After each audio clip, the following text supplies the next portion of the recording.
Bismillahirrahmanirrahim. Assalamualaikum warahmatullahi wabarakatuh. Berjumpa lagi dengan saya, Pak Handoko, di dalam kanal YouTube saya. Bagi kalian yang baru pertama kali berkunjung di kanal YouTube ini, maka saya sarankan untuk klik tombol subscribe dan nyalakan lonceng notifikasinya ya, agar kalian tidak ketinggalan berbagai macam update video pembelajaran sejarah, pembahasan soal-soal sejarah, hingga pemanfaatan media pembelajaran sejarah. Di dalam video ini, saya akan membahas soal sejarah SPM UNES tahun 2017 untuk kode soal 1732. Nah, nantinya jika ada kunci jawaban maupun pembahasan yang saya sertakan di dalam video ini, menurut pendapat kalian tidak sesuai gitu ya, atau kalian punya pendapat yang lain, mana kunci jawaban yang paling tepat, kalian bisa menyampaikan pendapat kalian di dalam kolom komentar. Nah, saya juga sudah sertakan file PDF pembahasan soal sejarah beserta pembahasannya untuk bisa kalian unduh dan bisa kalian cetak hingga kalian bisa pelajari secara mandiri di rumah gitu ya, secara manual. Kalian bisa cek tautan unduhnya di kolom deskripsi. Nah, tanpa berlama-lama lagi, kita langsung saja menuju ke soal yang pertama. Upaya mengatasi kesulitan ekonomi yang dijalankan oleh Menteri Kemakmuran I.J. Kasimo adalah A. Mendatangkan tenaga ahli, B. Permodalan bagi pengusaha lemah, C. Melakukan pinjaman ke luar negeri, D. Penanaman kembali lahan-lahan kosong, atau E. Meningkatkan produksi migas dan non-migas. Untuk soal nomor 1, jawaban yang paling tepat menurut Pak Handoko adalah yang D, teman-teman, yaitu penanaman kembali lahan-lahan kosong gitu ya. Jadi ini menanyakan tentang kebijakan daripada Menteri Kemakmuran I.J. Kasimo nih, teman-teman. Tapi sebelumnya kita harus tahu terlebih dahulu ya, yang melatar belakangi Kasimo Plan atau rencana Kasimo ini apa sih gitu kan. Jadi kebutuhan rakyat pada waktu itu sangat mendesak ya, dan kas negara yang sedang kosong, sehingga diperlukan pemecahan ekonomi untuk meningkatkan produksi dan distribusi bahan makanan, masalah sandang dan penyelesaian aset negara yang masih dikuasai atau milik asing terutama di industri perkebunan. Program ini disusun oleh Menteri Urusan Bahan Makanan yaitu I.J. Kasimo. Program ini berupa rencana produksi 3 tahun dari tahun 1948 sampai 1950 mengenai usaha swasembada pangan dengan beberapa petunjuk pelaksanaan yang praktis untuk meningkatkan produksi bahan pangan. Dalam program ini, Kasimo menyarankan agar 1. Menanami tanah-tanah kosong di Sumatera Timur seluas 281.277 hektar. Kedua, di Jawa dilakukan intensifikasi dengan menanam bibit unggul. Ketiga, pencegahan penyembelihan hewan yang berperan penting bagi produksi pangan. 4, di setiap desa dibentuk kebun-kebun bibit. Terakhir, transmigrasi. Jadi jawaban yang paling tepat untuk soal nomor 1 adalah yang D, teman-teman, sesuai dengan saran daripada Menteri Kemakmuran I.J. Kasimo. Kita lanjut ke soal nomor 2. Bentuk perjuangan Perhimpunan Indonesia atau PI di Belanda adalah A. Mendirikan bangsa yang merdeka berdasarkan perbedaan etnis primordial, B. Mengembangkan perbedaan untuk menghadapi kolonialisme, C. Kemerdekaan harus diperjuangkan melalui kerjasama dengan negara Belanda, D. Adanya kerjasama dengan bangsa Asia dan Afrika untuk mencapai kemerdekaan, E. Menghapuskan perbedaan untuk mencapai kemerdekaan. Untuk soal nomor 2, jawaban yang paling tepat menurut Pak Handoko adalah yang E, teman-teman, yaitu menghapuskan perbedaan untuk mencapai kemerdekaan gitu ya. Jadi pada tahun 1923 Perhimpunan Indonesia mengeluarkan deklarasi Perhimpunan Indonesia yang dimuat dalam majalah Hindia Putra, itu majalahnya milik Perhimpunan Indonesia sendiri gitu ya, di mana nanti mereka itu akan menuangkan ide-ide tentang persatuan nasionalisme yang digagas Perhimpunan Indonesia tidak hanya beredar di Belanda nih, teman-teman, tetapi juga beredar di Hindia Belanda gitu ya, atau yang kita kenal sekarang dengan nama Indonesia. Dampaknya ide-ide tersebut mempengaruhi organisasi pergerakan nasional yang ada di tanah air kita ini teman-teman. Para pejuang kemerdekaan di Hindia Belanda menjadi sadar bahwa mereka adalah satu bangsa walaupun berbeda suku, bangsa, dan agama. Kesadaran inilah yang memunculkan lahirnya Sumpah Pemuda pada 1928. Jadi soal nomor 2, jawaban yang paling tepat adalah yang E teman-teman, yaitu menghapus perbedaan untuk mencapai kemerdekaan. Seperti itu ya. Kita lanjut ke soal nomor 3. Kegagalan pemerintah Orde Baru dalam kebijakan asimilasi tampak pada A. Berkembangnya konglomerasi di Indonesia, B. Maraknya sentimen etnis berwujud kerusuhan, C. Adanya kemudahan dalam pemberian kredit terhadap pengusaha, D. Semakin maraknya keinginan sebagian masyarakat memiliki kewarganegaraan ganda, atau E. Banyaknya pengusaha Indonesia yang menanamkan modalnya di luar negeri.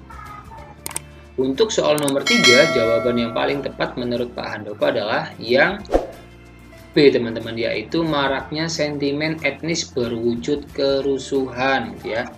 Jadi di sini kita harus tahu terlebih dahulu nih teman-teman, kebijakan asimilasi itu apa sih gitu kan. Jadi kebijakan asimilasi itu diberlakukan dari tahun 1965 gitu ya. Jadi sejak Pak Harto sudah memimpin itu sudah mulai digaungkan sampai akhirnya nanti beliau ini turun tahtanya di tahun 1998. Jadi kebijakan asimilasi itu adalah solusi dari pemerintah untuk menghilangkan tindakan-tindakan rasial yang diterima oleh etnis Tionghoa di Indonesia termasuk di Jakarta. Namun dalam prakteknya dengan adanya kebijakan asimilasi tersebut malah semakin mendiskriminasi kehidupan etnis Tionghoa di Jakarta nih teman-teman. Sebenarnya maksudnya bagus gitu ya. Jadi berusaha untuk menyamakan gitu ya, menyamakan etnis Tionghoa seperti halnya rakyat Indonesia pada umumnya nih teman-teman, karena memang sebelum masa kemerdekaan Indonesia etnis Tionghoa ini di masa penjajahan Belanda itu sudah memiliki apa ya, semacam hak-hak istimewa gitu ya, atau istilahnya adalah mereka ini mendapatkan eksklusivisme gitu ya. Jadi membuat mereka ini menjadi sebuah etnis yang tersendiri gitu ya di rakyat Indonesia, dan itu berusaha untuk disamaratakan gitu loh.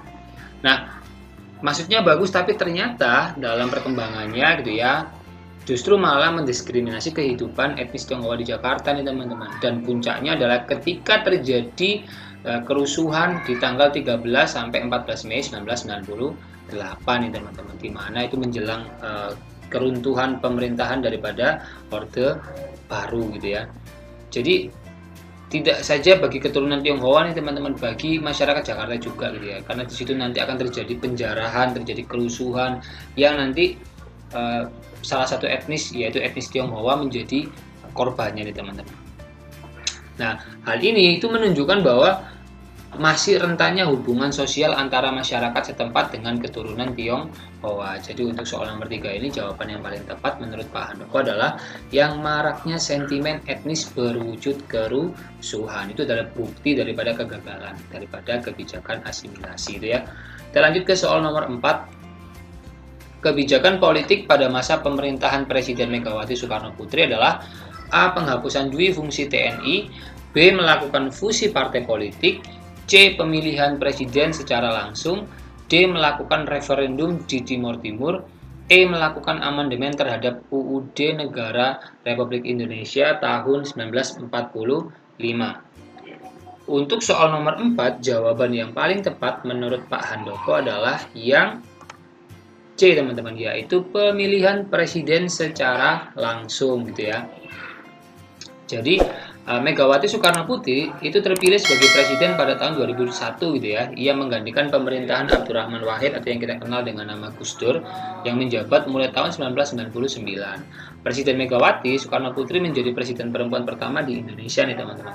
Di masa kepemimpinannya dia itu mengeluarkan sebuah keputusan penting ya, bahwa pemilihan presiden dan pemilihan kepala daerah itu dilaksanakan secara langsung nih teman-teman.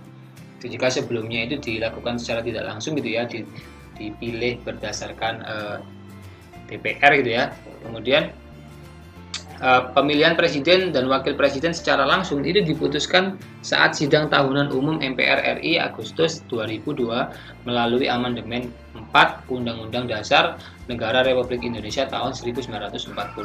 Jadi beliau ini memberikan keputusan penting gitu ya, yaitu beliau mau untuk memberlakukan pemilihan presiden secara langsung. Artinya itu suara rakyat yang benar-benar akan menentukan itu teman-teman. Dan itu terjadi di tahun 2004 gitu ya. Meskipun Presiden Megawati pada waktu itu kalah karena yang menang adalah Presiden Susilo Bambang Yudhoyono gitu ya. Tapi memang itu adalah mekanisme daripada kebijakan politik pada waktu itu gitu ya.